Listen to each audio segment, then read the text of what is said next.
Hello everyone, this is Kai and this is Daniel. Today we're going to talk about hay analysis and how to read them.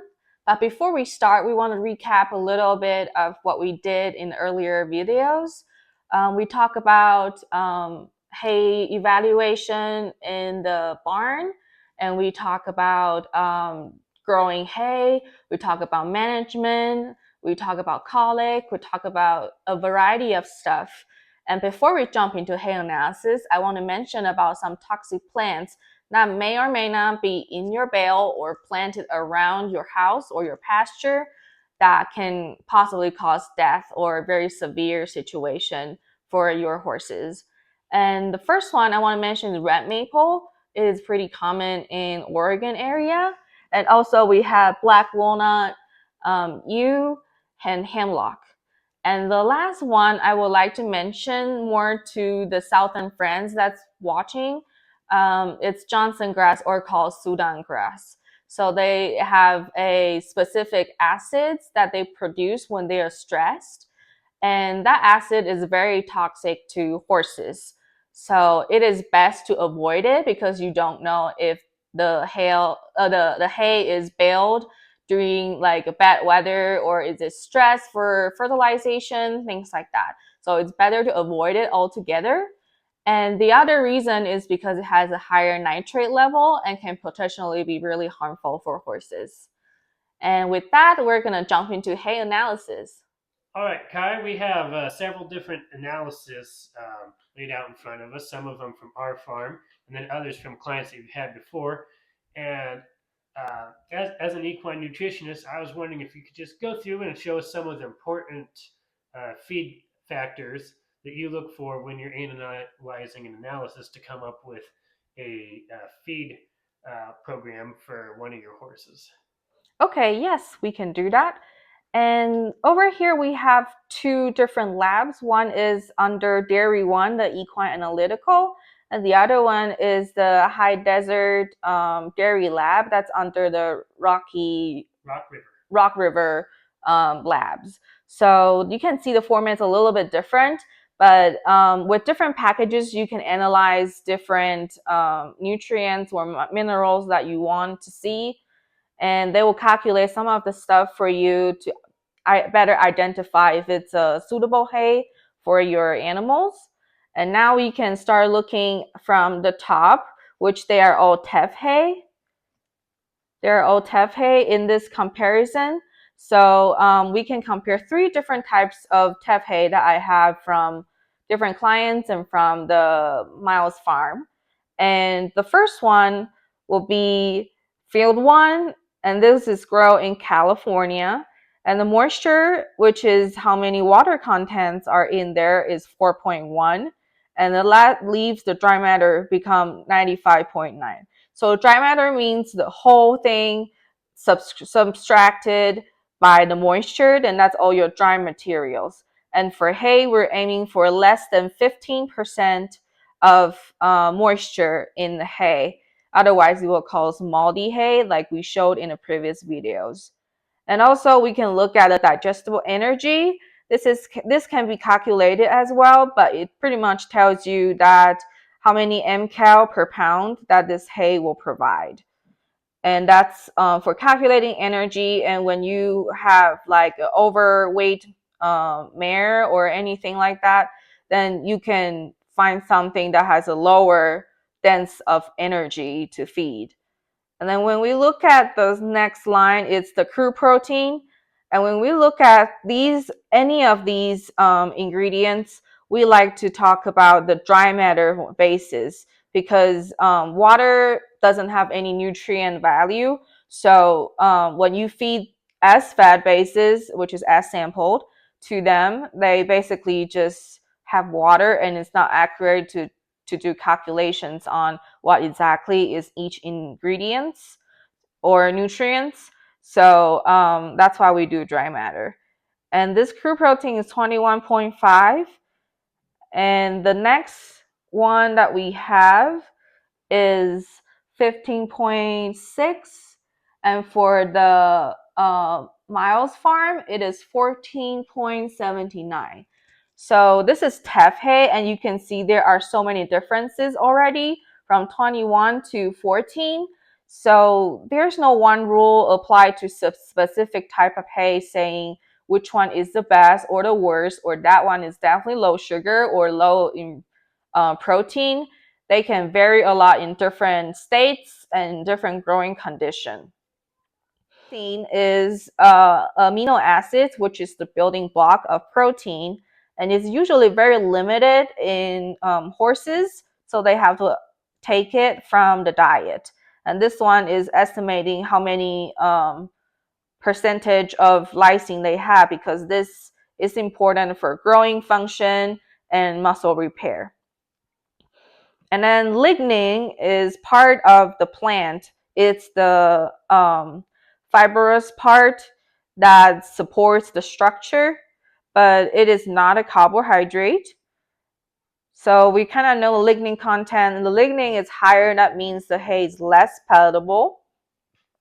And for ADF, that's acid detergent fiber, and that is components of hemicellulose and cellulose combined together. And NDF is cellulose, hemicellulose, and lignin together. So you can see in this hay analysis, NDF is always higher than ADF. And NDF is the opposite of the palatability. So if ADF is higher, that means the hay is more fibrous and it's less palatable for the animal. And Lee, just a quick refresher: the ADF, the NDF, the things that you've just been mentioning, they're an analysis of the fiber in the plant, correct? The lignin. Yes. Yes. And so that section was describing the fiber in the plant and how we can understand how that fiber will be digested. Yes, correct. So these if the NDF is higher, then usually they will impact the intake of the food. So the optimum level is around 50%, and this Teff is 54.7, which is in the optimum range. If the NDF is over 66%, a lot of time the horses wouldn't eat it, or it has a higher chance of impaction colic. And now we're going to jump into the WSC, ESC, and starch. That's the most confusing part, and a lot of people are concerned about these days. That's the sugar and starch and water-soluble carbohydrates. So for water-soluble carbohydrates, that includes sugar and simple sugars, and then it has 6.9% over here. And the ESC is ethanol soluble carbohydrates, and it includes simple sugar, so that is 4.5%. And starch is just another form of the glucose chain, which is the building block of all the carbohydrates, and it has 1.1%. And then we were introduced another idea called the NFC. So the NFC is basically all the other non-fiber carbohydrates like simple sugar, organic acids, pectin, things like that. So this number will always be more significant than any of the breakdown ones. And there's one thing that it is not included in Equine Analytical's analysis, but it is included in the high desert dairy farm. That is the NSC value. So this one can be new to everybody. It's called non-structural carbohydrates, and it's basically sugar plus starch, or your WSC plus starch. And you can see the numbers over here: 6.32 plus 1.36. It is perfectly 7.68.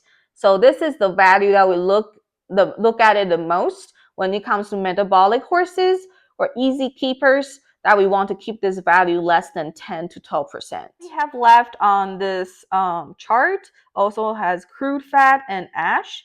Why is this called crude instead of just lipids or fat? It's because chemistry analytical process wouldn't be accurate to calculate all the fat. That's why it just use a crude word.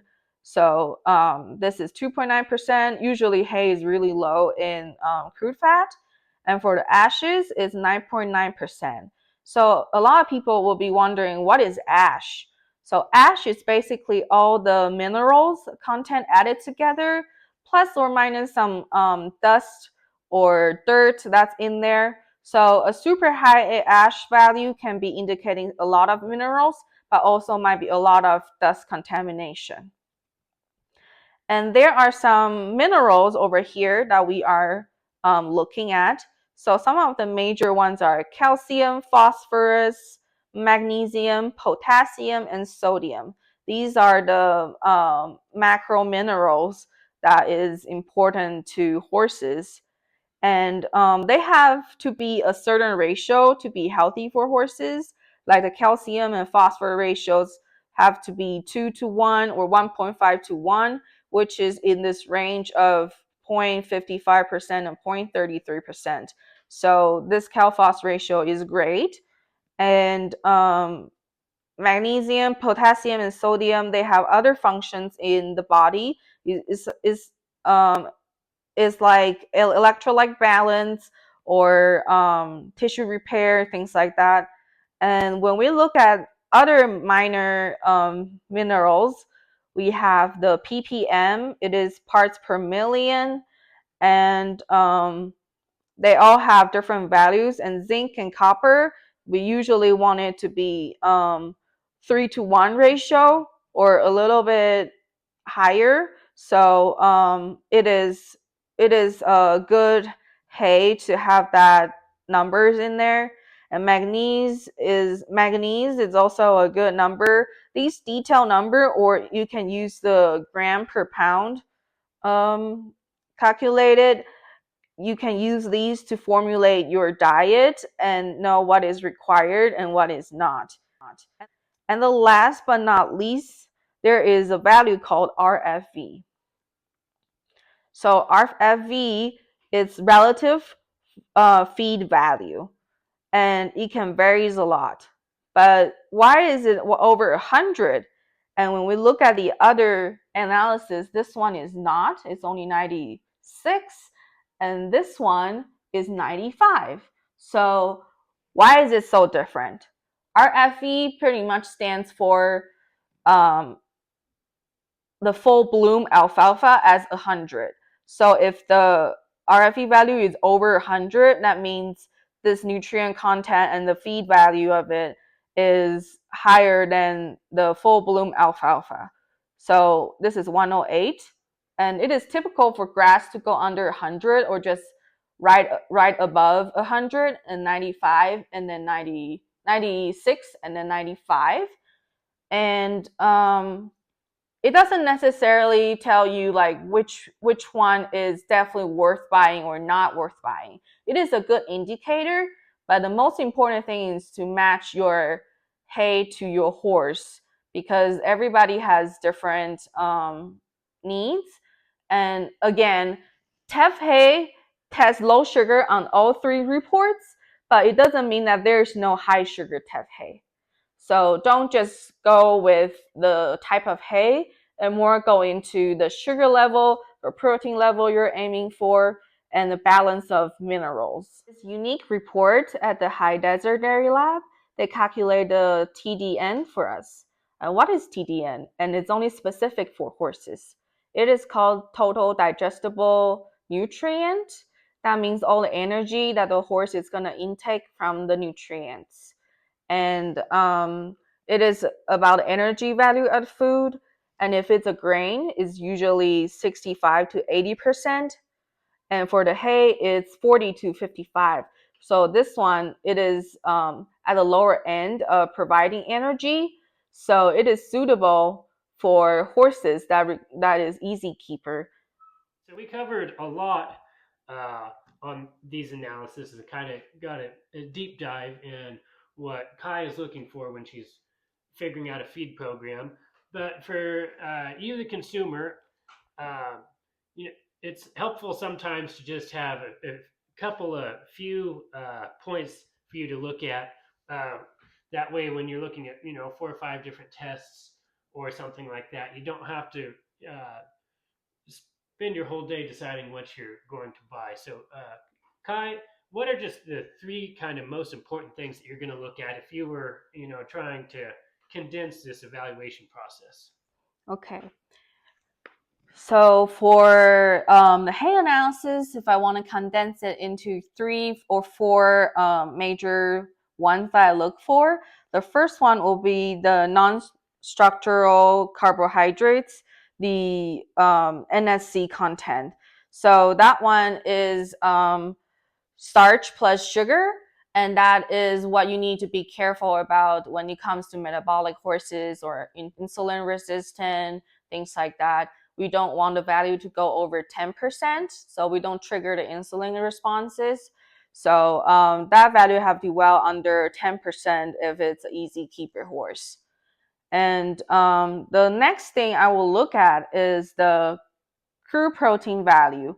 So the crude protein value, it is 15.79% on this one, and I can use this to calculate how much hay are you feeding, so what's the basal protein. And there is an issue of excessive protein supplementation in the horse world. So amino acids are expensive, protein are expensive. So we want to utilize the good quality hay protein instead of buying some other supplements or grains to supplement that protein value. It will save you money and you can use the best of your hay.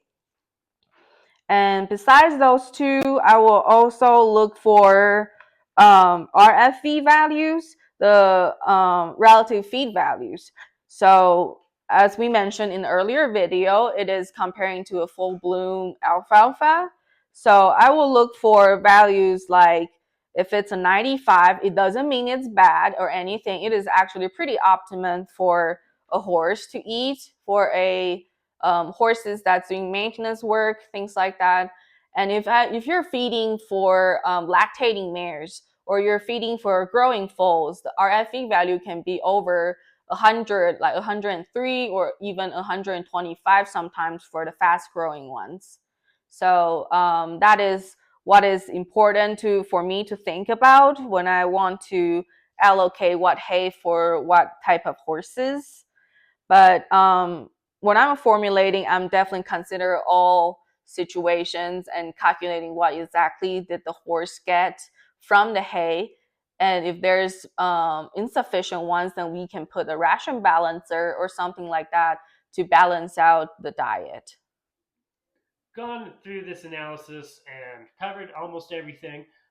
One thing that I wanted to ask you was if a consumer, a hay purchaser, is looking at this analysis and they see that some of the macro or micro minerals in this analysis are low, um, how do you suggest that a horse owner go about uh, supplementing the minerals that might be missing from the hay? In Oregon, selenium is a big thing, as there's not much in the native soil.